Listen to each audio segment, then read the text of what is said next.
Hello friends, मैं अभिनय स्वागत करता हूं अपने चैनल माई स्टडी टाइम पर। दोस्तों, रिसेंटली टर्की और सीरिया में मैसिव अर्थक्वेक आया था, जिसमें 50,000 से भी ज्यादा लोगों की डेथ हुई थी। टर्की को इस सिचुएशन में हेल्प करने के लिए भारत सरकार ने ऑपरेशन दोस्त के तहत एनडीआरएफ की एक रेस्क्यू टीम टर्की भेजी थी।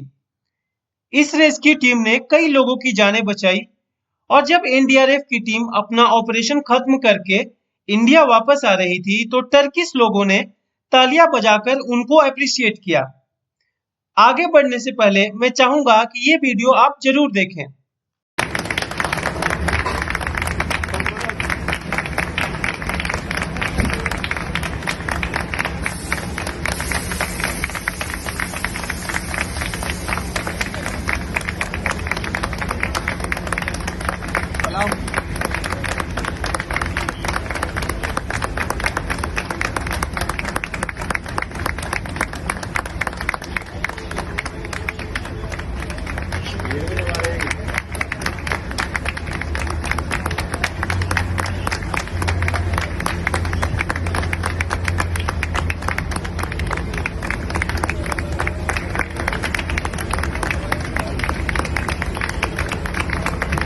तो दोस्तों, इस तरह का एप्रिसिएशन देखकर आई एम श्योर कि वे बहुत प्राउड फील कर रहे होंगे। दोस्तों, आज का वीडियो इन्हीं से रिलेटेड है। आज हम बात करेंगे एनडीआरएफ यानी कि नेशनल डिजास्टर रिस्पांस फोर्स के बारे में। तो चलिए शुरू करते हैं।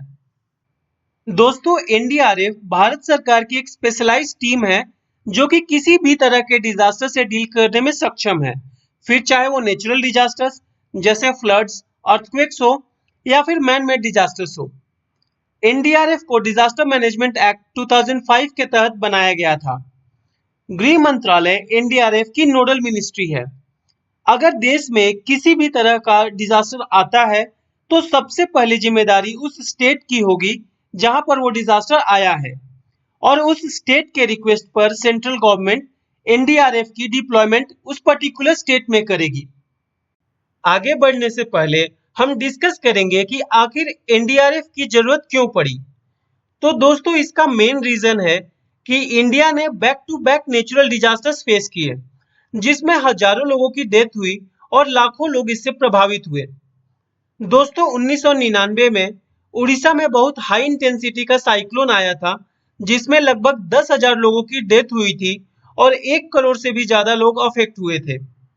उसके ठीक 2 साल बाद गुजरात के भुज में मैसिव अर्थक्वेक आया था, जिसमें लगभग 20,000 लोगों की डेथ हुई थी और 1.5 लाख से ज्यादा लोग घायल हुए थे। उसके 3 साल बाद 2004 में आई सुनामी की वजह से 13,000 से भी ज्यादा लोगों की डेथ हुई थी। दोस्तों, उस समय इंडिया में एनडीआरएफ जैसी कोई टीम नहीं थी। अगर इस तरह की कोई टीम होती तो फॉर श्योर बहुत सारे लोगों की जिंदगी बचाई जा सकती थी। तो दोस्तों, बैक टू बैक हुए इन अनफॉर्चुनेट इंसिडेंट्स की वजह से इंडियन गवर्नमेंट को डिजास्टर मैनेजमेंट की जरूरत महसूस हुई और 26 दिसंबर 2005 को डिजास्टर मैनेजमेंट एक्ट पारित किया गया।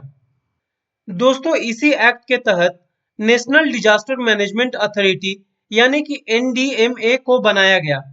एनडीएमए का मेन काम था डिजास्टर मैनेजमेंट से रिलेटेड पॉलिसीज, प्लान्स और गाइडलाइंस बनाना। इंडिया के प्राइम मिनिस्टर एनडीएमए के चेयरमैन होते हैं। अब हम बात करते हैं एनडीआरएफ की ऑर्गेनाइजेशनल लीडरशिप के बारे में। तो दोस्तों, एनडीआरएफ बेसिकली एनडीएमए के अंडर में आता है, जिसके चेयरमैन खुद प्राइम मिनिस्टर होते हैं। एनडीआरएफ के हेड डायरेक्टर जनरल होते हैं, जो कि बेसिकली आईपीएस ऑफिसर्स होते हैं जो डेपुटेशन पर आते हैं। डायरेक्टर जनरल के अलावा इंस्पेक्टर जनरल और डेप्यूटी इंस्पेक्टर जनरल के भी पोस्ट होते हैं।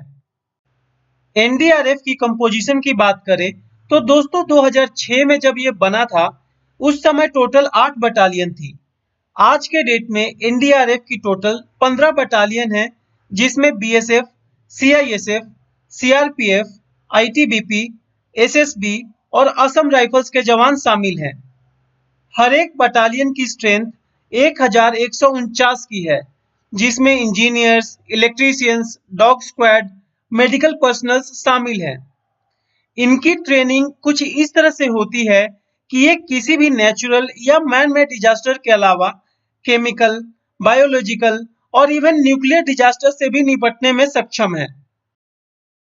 दोस्तों, एनडीआरएफ की बटालियन देश में 16 अलग-अलग जगहों पर डिप्लॉयड है और ये जो डिप्लॉयमेंट होती है वो कौन सा एरिया कितना वल्नरेबल है, यानी कि किस एरिया में डिजास्टर्स आने के चांसेस ज्यादा हैं, उस आधार पर होती है, ताकि यदि कोई डिजास्टर आती भी है तो एनडीआरएफ की टीम कम समय में वहां पर पहुंचकर रेस्क्यू ऑपरेशन स्टार्ट कर सकती है। दोस्तों, एनडीआरएफ ने कई आपदाओं में अपनी क्षमता साबित की है। आपको यह जानकर गर्व होगा कि एनडीआरएफ ने अब तक देश के अंदर 73 रेस्क्यू ऑपरेशंस में लगभग 1,33,000 लोगों की जानें बचाई है। दोस्तों, अंत में हम एनडीआरएफ की कुछ ऑपरेशंस के बारे में डिस्कस करेंगे। दोस्तों, गुजरात के राजकोट में 2007 में आए फ्लड्स में एनडीआरएफ ने टोटल 291 लोगों को रेस्क्यू किया था। 2008 में जब बिहार में बाढ़ आई थी तो एनडीआरएफ ने लगभग 1 लाख लोगों को बचाया था।